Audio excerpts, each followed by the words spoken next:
first book in the Bible is called Genesis. And we're going to look closely at the first page of the book of Genesis. It's a carefully crafted narrative about God creating and ordering the whole cosmos. Okay, let's check it out. Now, the opening line of the whole Bible is, "In the beginning, God created the skies and the land." Now, your Bible translation might say the heavens and the earth. In biblical Hebrew, the word for heaven refers simply to the sky above, and the word for earth does not mean globe, but rather a land. The ground below us. Right. This line is summarizing what's going to happen in the following narrative, which starts in the next line. And it reads, "Now the land was wild and waste." This phrase rhymes in Hebrew. The land was tohu vavohu, which means unordered and uninhabited. This is the ancient way of talking about the pre-creation state, what we might call nothingness. For the biblical authors, non-existence means having no purpose and no order. And the next line uses another image to say the same thing. "And darkness was on the face of the deep abyss." What's the deep abyss? Yeah, it's a dark, chaotic ocean. It's another common way the ancients described the non-reality that preceded creation. Now, here's where things start to get interesting, because in the midst of those dark waters, God is present. And the Spirit of God was hovering over the face of the waters. The Hebrew word for God's Spirit is ruach, which can refer to wind or breath or God's invisible presence. So you can't see it, but God is present in the darkness, ready to bring order so that life can flourish. Yes, and this ordering happens in a series of 6 days. Each day begins with the phrase, "And God said," and then ends with the phrase, "And there was evening and morning." Yeah, every day addresses those problems introduced in verse 2, that there's no order and no inhabitants. So on days 1 through 3, God splits apart that unordered darkness into 3 ordered realms. Then, on days 4 through 6, God fills the uninhabited wasteland with creatures. Interesting. Let's see how that works. Okay, so the first realm of order begins with light on day 1. Ah, yes. "Let there be light." This is God's own glorious light that fills and contains the darkness as he separates day from night. God's establishing the order of time. Okay, and then on day 2, "Let there be a vault between the waters to separate water from water." What's the vault? In the ancient culture of the biblical authors, the sky was perceived as a solid dome that holds back waters. God's depicted here as splitting the chaos waters in half, above and below, which creates the realms of the sky and the seas. And then on day 3, "Let the waters under the sky be gathered into one place, and let dry ground appear." God is establishing the realm of the land, and it emerges out of the chaotic waters. And then there's a bonus creative act on day 3. God invites plants and fruit trees with seed to emerge out of the land. Okay, so we've got the realms of time, the realm of the sky and the seas, and the land. And they all have order. Right. Now, it's time to go back and fill these realms of days 1 through 3 with inhabitants. This is what happens on days 4 through 6. So on day 4, "Let there be lights in the vaults of the sky." God installs these lights, the sun, moon, and stars, as signs and symbols that reflect God's own light. He gives them his own royal power to separate day and night. Then on day 5, "Let the waters swarm with living creatures, and let birds fly above the land." Yeah, these are the creatures that live in the waters below, and those that fly near the waters above. Then finally on day 6, "Let the land produce living creatures." They emerge up out of the ground to live on the land. And then, matching that bonus act of creation on day 3, God makes a special land creature, human, or in Hebrew, Adam. Then, God provides all of those plants from day 3 as abundant food. Now, over and over, God says what he created was good. But then, after making humans, God says that it is very good. Yes, humanity is the climax of days 1 through 6, and their importance is explained in the first poem in the Bible. So God created humanity in his own image. In the image of God, he created them. Male and female, he created them. So humans come up from the ground like the other land creatures, but they're also more. They're God's image, which means that together, men and women embody and represent the Creator within his creation. God blessed them and said, "Be fruitful and increase in number, fill the earth and subdue it, ruling over the creatures." This is the purpose of being God's image, to oversee creation as God's partners and representatives in the world. Very cool. Now, after the 6 days, we get a concluding line that links back to the key words of the opening line. And so were completed the skies and the land and all their inhabitants. Except there's one more day. It stands outside the pattern of days 1 through 6. It's the big climax. And God completed on the seventh day the work which he had done. And he rested on the seventh day from all the work which he had done. And God blessed the seventh day and set it apart as holy. So God rests on the 7th day. This is a standard biblical image where God, after ordering the cosmos, comes to rest and dwell in his sacred space. It's like the whole world is a holy temple where God lives with his people. Now that phrase, "there was evening and morning," it doesn't appear on day 7. That's right. The 7th day has no end. That's because Genesis 1 is describing God's ideal vision for the whole cosmos. A place where God lives with his partners to rule the world in harmony forever. Yes, the 7th day is the goal of creation. It's actually so important that the author of Genesis 1 has woven the number 7 into every part of the story. There are 7 days of creation, 7 announcements that creation is good. There are 7 Hebrew words in the opening verse, and then 2 times 7 Hebrew words in verse 2. And then the statement about the 7th day has 3 lines of 7 words. Wow. So the first page of the Bible is doing way more than just telling us how the world was made. Right. Genesis 1 has been designed to show us that God's purpose is to share creation with his images, so they can rest and rule it with him forever. And that purpose is what the rest of the biblical drama is all about.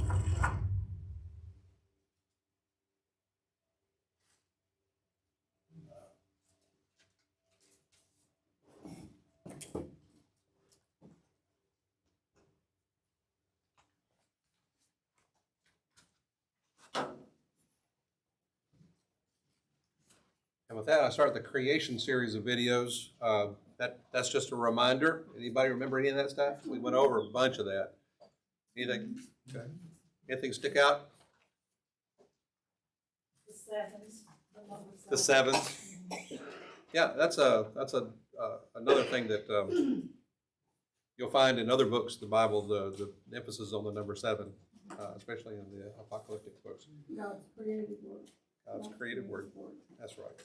All right, so let's look at Genesis chapter 31 this evening. We're still looking at the promises and the blessings of God in Jacob's life. And you remember, just kind of recap, Jacob had worked 20 years for his sister brides, Leah and Rachel. And at the end of this, he goes to Laban, Uncle Laban, who he's been working under, and basically says, let me get everything that's mine and let me go. I'm ready to leave. And Laban asks Jacob to stay because, as he says, I have divined that the Lord has blessed me on your account. So God is already starting to get the glory here. I don't know how he divined it, but however he came to it, he's right. He's right. So Laban admits that Jacob's success is from the Lord. His problem is that he thinks that success is his. That all this stuff belongs to him. So Laban says, okay, what do you want me to give you to stay and work? And Jacob says, tell you what, let me go through all the sheep and the goats. Let me pick out those that are not pure white sheep or pure black sheep, which left over would be a very small minority normally. And he would work for a little while longer and build up a herd of his own for his own family's sake. He says, let me do this. And so Laban, we picture in our minds that he smiles this devilish grin and he agrees. He said, fine. He figures he's going to come out on the top of this deal. But even then, he hedges his bets and he goes and he separates all the striped and spotted male goats and all the spotted female goats, every one with white in it, and all the black ones among the sheep. And he gave them to his sons to take a 3 days distance from the rest of the animals Why? So that there could be no chance of them breeding with his animals and producing more of Jacob's animals. He was hedging his bets that way. So he said, we'll take all the ones that we don't want, we're going to separate them. So now he has a pure flock of white sheep and black goats, and so he thinks that's going to set him up really good. So, but even so, the sheep and the goats reproduced spotted, speckled, and striped offspring, and in more than average numbers. And so, what do you say when you hear that? Who's behind all this? What happened? Yeah. Now, this is not setting well with the Laban family. All right. So Jacob, who's really good at eavesdropping, he overhears the sons of Laban talking, and it confirms what he is already suspecting, because he's already kind of feeling a little bit of distancing with Laban. He says his countenance is not toward me very well. He's not friendly toward me as like he used to be. He says, and the sons say, Jacob has taken away all that was our father's, and from what belonged to our father, he has made all his wealth. So they're just kind of commiserating together about all this. But the sons are upset. Why? Because Jacob is walking off with their inheritance. They're not going to have very much when Jacob leaves. So it's been pointed out that in the same way that Isaac's wealth provoked the Philistines to jealousy back in chapter 26, Laban is provoked to jealousy because of Jacob's wealth. So even here, inadvertently, I think, Jacob is taking someone else's blessing again. You see that? But this time it's not Jacob who's scheming to do so. God is taking from Laban and giving to Jacob. Why would he do that? Well, he promised to bless him. He promised to that he would be a great family. So God is coming down on Laban for all of his selfish dealings with Jacob. And at the very same time, he's fulfilling his promises to Jacob. Now, this is something that only God can work out. But God is never unjust to someone so that he can be just to someone else. Did you hear that? So it's not that he's being unjust to Laban, is it? No, he's getting what's coming to him. So in the midst of all this, we're supposed to begin to see this transformation of Jacob. He's changing even right before our very eyes. He's married now. He has a great number of children. He's got all this responsibility. Jacob's growing up a little bit, okay? So we see a new Jacob, and a Jacob who has stopped trying to deceive, who stopped trying to manipulate people. We haven't heard any stories of this lately.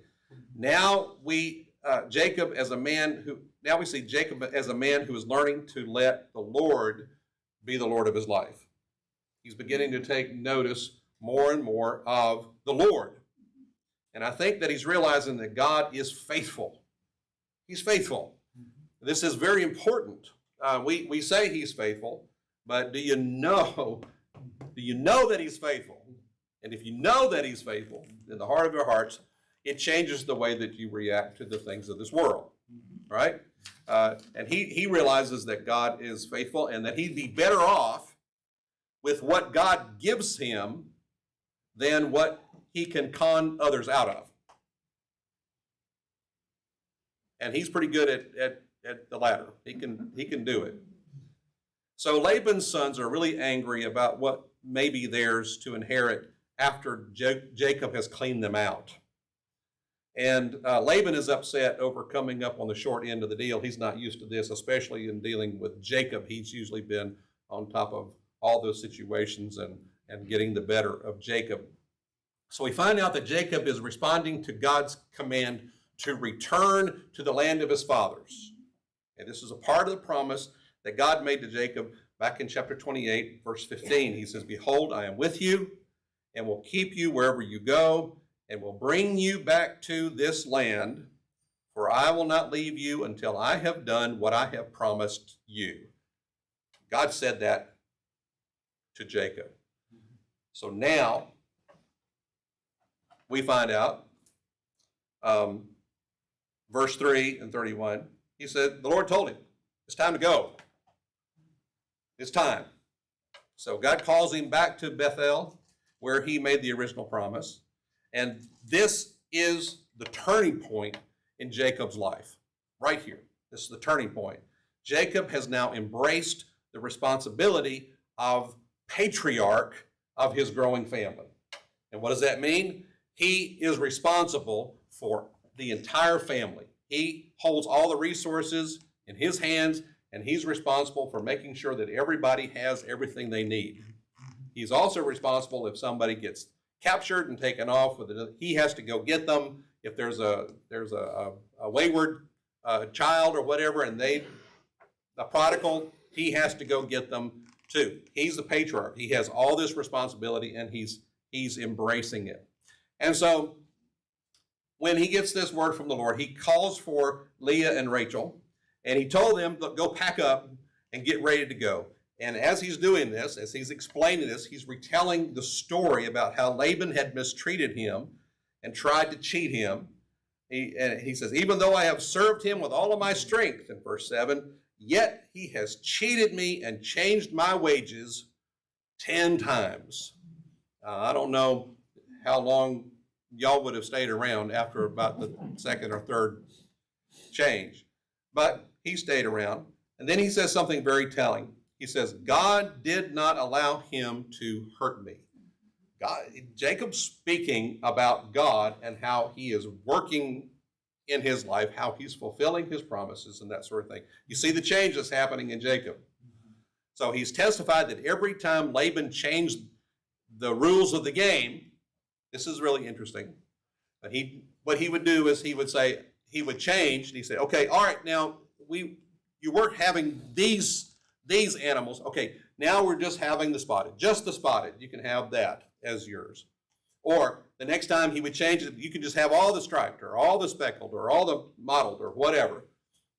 And he changed it 10 times during this time. But every time he changed it, that's what would be born. The Lord made sure that those kinds of animals were the ones who would be born. No matter what Laban chose, there they came. And he just got more and more animals. So now, even though it may seem that Jacob is getting the better of Laban, and we're going, yay, Jacob, you go. No, we're to remember that from Jacob's own lips, from Jacob's own restatement of his actions, the Lord, he says, is repaying Jacob for Laban's mistreatment of him. And this is kind of a pre-case of what will be said a little bit later in Deuteronomy and Hebrews, where it says, vengeance is mine, saith the Lord. I will repay. And you can tack on there, even if it takes 26 years to do it. Now, this is a concept or a truth that we have difficulty with applying, do we not? Because if somebody does something wrong to us, we're really quick to come back, aren't we not? And God says, no, look, vengeance is mine. You leave it to me. I'll make sure that justice is served, and I'll do it in my time, in my way. And I'm not going to be unjust to anybody else when I do it, but that person will get what's coming to them. Yes. And so, can you be patient on God when you have been wronged? Can you love your enemies and pray for them and endure and just wait for God to do whatever he needs to do in that other person's life? Maybe he's planning on saving them. Can you let it go and with joy go on with your life? Say, well, okay, God, you take care of them. You take care of them. And that's kind of the point, isn't it? Vengeance is mine, saith the Lord. It's not revenge, it's vengeance. It's a justice that will be served. So Jacob relates what God tells him in his dream in verse 11 through 13. You know, God says, lift up your eyes and see that all the male goats which are mating are striped, speckled, and spotted, for I have seen all that Laban has been doing to you. This is a great word, because you see this every now and then, don't you? In Scripture, God will come to someone and say, I've seen your suffering. I've seen what's been happening to you.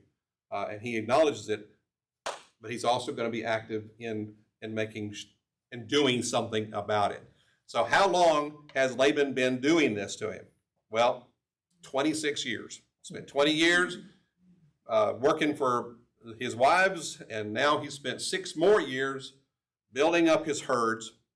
Sailhammer writes, in Jacob's explanation of these events, we see them in a much clearer light. They are a part of the outworking of God's plan, a plan that began with Jacob's vow at Bethel and the Lord's promise to be with him. And he says, even Laban's change of attitude toward Jacob and the jealousy of his sons are seen as part of God's plan. That's really deep, especially if you try to apply some of that to our situations today. The ornery people that are around us. Could that be a part of God's plan in your life or in their life? Vengeance is mine. You take care of them, Lord. Okay?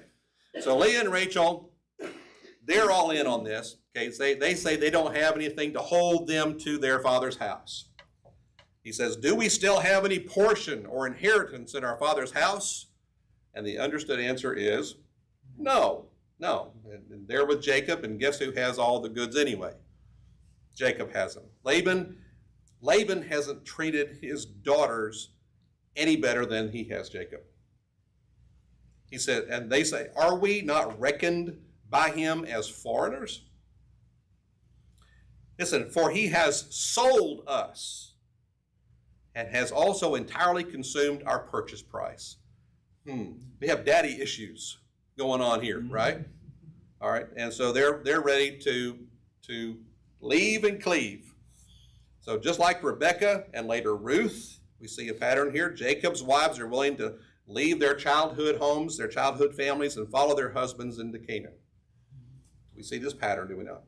So it also, and more importantly, in verse 16, it tells us that they are ready to put their trust in the God of Jacob and to seek his promised blessing.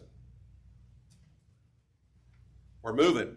And they said, surely all the wealth which God has taken from our father belongs to us and our children. Now then, do whatever God has said to you. Now, a man would like to hear his wife say something like that. Do what seems God seems to say to you. What's good for, I can't even say it now. Anyway, whatever God is telling you, do it. I'm with you. So it's been stated twice now by other participants in the story. Verse 1, Jacob's sons state that all their father's wealth was taken away and is now in Jacob's possession. They're kind of bemoaning that fact. Now, a little bit later, in verse 16, the wives of Jacob, Laban's daughters, observed that all the wealth that their father has was now theirs because it now belonged to their husband.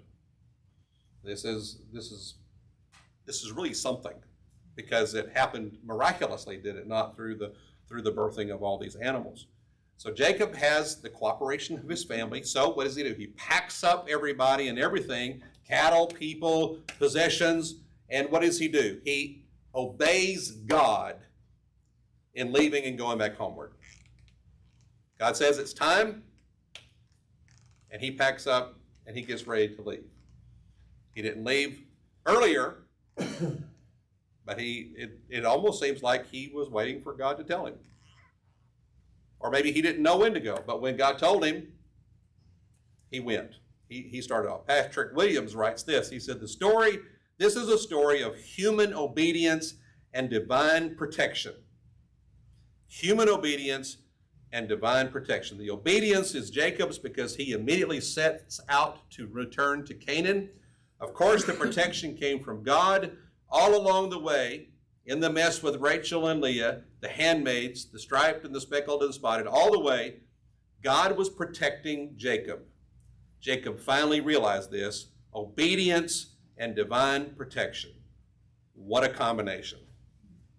And I think that this bears out in Scripture too, that those two things go together. Do they not? Human obedience and divine protection.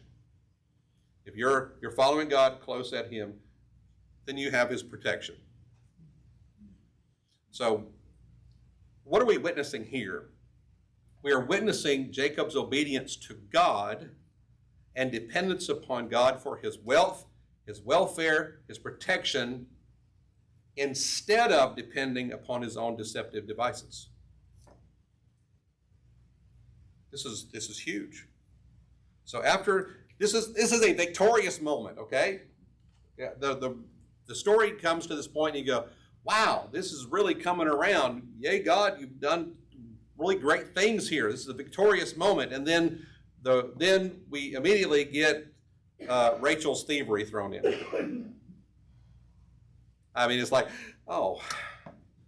And so what does she do? She steals her father's, Laban's household gods in chapter 31, verse 19. Now, we may never know why Rachel did this, why she took the household gods. We can speculate. What are the household gods? They were pagan. They were idols. Yeah, little pagan representations of the gods of the land, and they, depending on what it was either protection or its fertility or whatever. Those gods looked over those things. But Rachel took it. We don't know why. It could be nothing more than just this young girl's wanting to take with her something from home that had some kind of warm memory. That could have been it. It could be that she just wanted to remove from her less than loving father his perceived source of blessing and prosperity. He thinks that idol is going to protect him. I'll just take it with me. We don't know if it was made of something valuable. Maybe it was. We don't know if Rachel had a fundamental belief in the God that it represented. Maybe it had a history there. We don't know. But we're to see how her part in the story now parallels Jacob's. Okay? We are to compare or to contrast Rachel's stealing of her father's household gods when about to leave with Jacob to when Jacob steals his father's blessing just before he flees from home to find a wife. It just does that. In both situations, it's the younger who steals what is rightfully belongs to the elder. One writer says, Jacob's stealing of the blessing, in verse 30, appears to be consciously recast in the form of Rachel's stealing of her father's wealth. So Rachel is going to have to learn some lessons too. But just as Isaac didn't know that Jacob was stealing the blessing, remember he was blind, he didn't know. Jacob didn't know that Rachel had stolen the idols. So he has this one last kind of deception, and it's from Jacob, and he just leaves without telling Laban that he's leaving. He just packs up. And I don't know whether he just didn't want the confrontation, he didn't want to have the conversation or whatever it was. He says, God said go, and he left. And he fled, he said, with all he had. He just left without a word, taking with him much of the wealth that once Laban thought was his. So even though Jacob acquired all of it. So Laban is not going to know that they have left for 3 whole days. So he's really staying in contact with his children, right? So I would have us read that together. You can read that verses 1 through 21. Our time is just about up. But note that 1, the blessing is from God. And the blessing is because of a promise that God made. It had been promised by God, and God told Jacob to get up and go home, and Jacob obeyed. This is a different Jacob. And Jacob earns the right to be put in the line. The God of Abraham, Isaac, and Jacob. I mean, you hear it all through there. But this is a really interesting story.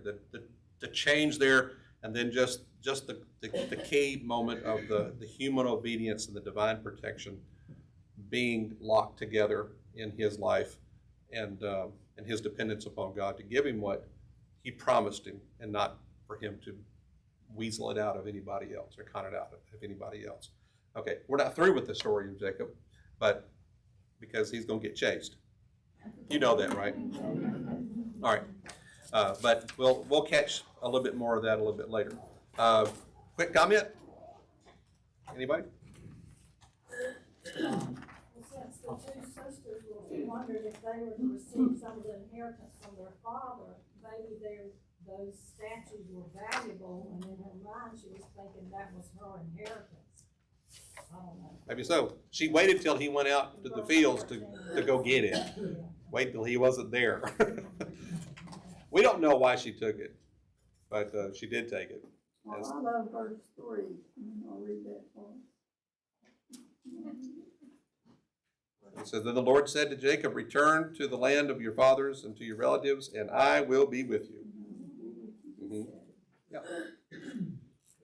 My little footnote about this, God says, small portable idols which Rachel probably stole because she thought they would bring her protection and blessing. Could be. Or perhaps she wanted to have something tangible to worship on the long journey ahead, a practice referred to much later in the writings of Josephus, a first-century Jewish historian. In any case, Rachel was not yet free of her pagan background. Right. That's a good way to look at it. This day and time, people need to remember that in Genesis, God created man and woman. Male and female, he created them. Yeah. Yes. We also know that God is going to finish what he has begun. He is faithful and true. And you may not understand a lot of things that happen in the lives of all these wonderful people in the Bible, but we know the endings of the story. We know the beginning and the end. That's right. He is faithful and true. That's right. That's right. It proves his faithfulness, and whenever you read through the scripture and you find a promise to God's people, especially in the New Testament, it talks about what's to come at the end times. You know that God is going to be faithful and true to his promise. Go ahead. I could really relate to the part about vengeance is mine, says the Lord, because a lot of times in my life, I have been wronged by people. And there was something I had to put on Facebook actually yesterday. And it was, it says, give grace a try, it always wins. I have never regretted it. And it was from my own life. I said many times I've had the opportunity not to display grace when people have wronged or betrayed me. But I have learned it's best to take the high road and display grace. Sadly, many are too proud to take this simple step. And one of my friends, she said, she's very good, but she says, I'm trying to do better at it. It's so easy to be trampled by those you're trying to give grace to anymore. I've become more of a self-preservation person. So I told her, and I was honest, it's funny how I found out I could minister through Facebook. But I said it could be extremely difficult, but I try to remember that God's job is God's job, and have noticed, and this is true in my life, that he does a much better job than I ever could. And it's true. Not that you want the Lord to take vengeance on someone else, but it is funny how sometimes it just, he does much better than you ever could. So it's always better to leave it in his backyard and let him deal with it. Absolutely. And it's not surprising that he does a better job than we could ever do. It's given me a much peaceful life, I'll say. It will do. It will do. Okay. Let's stand. We'll have a word of prayer. We'll let you go.